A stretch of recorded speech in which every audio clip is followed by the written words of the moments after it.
நிறைய பேருக்கு பார்த்தீங்கன்னா, பற்கள்ல வந்து மேல் பற்கள், கீழ் பற்கள்ல கரை படிஞ்சிருக்கும். நெறைய பேஸ்ட்டு, நெறைய டாக்டர பார்த்துட்டேன். அந்த கரை மட்டும் போகவே மாட்டேங்குதுங்க. இதுக்கு நான் என்ன செய்யட்டும்?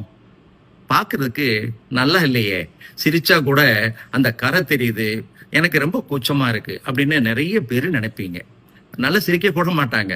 வாய மூடிக்கிட்டே சிரிப்பாங்க. இதற்கு ரொம்ப சிம்பிளான ஒரு டிப்ஸ் தான். அழகா நீங்க இத நோட் பண்ணிக்கங்க. எல்லாருக்கும் ஷேர் பண்ணுங்க. அதாவது படிகாரம் எல்லாருக்குமே தெரியும். படிகார பஸ்பம்னு கூட சித்த மருந்து கடைகள்ல கிடைக்கும். அல்லது படிகாரம். இத நாட்டு மருந்து கடைகள்ல வாங்கி அத பொடி பண்ணிக்கங்க. படிகாரத்த பொடி பண்ணி எலுமிச்சம்பழ சாறு விட்டு குழைச்சுக்குங்க.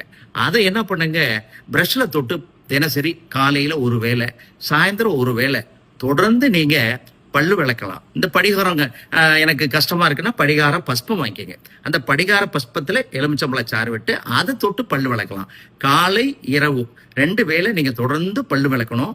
அடுத்தது பாத்தீங்கன்னா என்ன சாப்பிட்டாலும், நீங்க காஃபி டீ குடிச்சாலும் சரி, ஸ்நாக்ஸ் சாப்பிட்டாலும் சரி, ஃபுட்டை எடுத்துக்கிட்டாலும் சரி, அல்லது வேற என்ன சாப்பிட்டாலும் இள வெந்நீர்ல வாய் கொப்பளிக்க மறக்க கூடாது.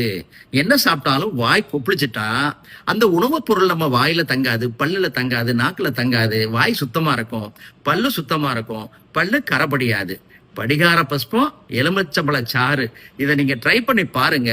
இந்த பற்கரைகள்லாம் எங்க போச்சுன்னே தெரியாது.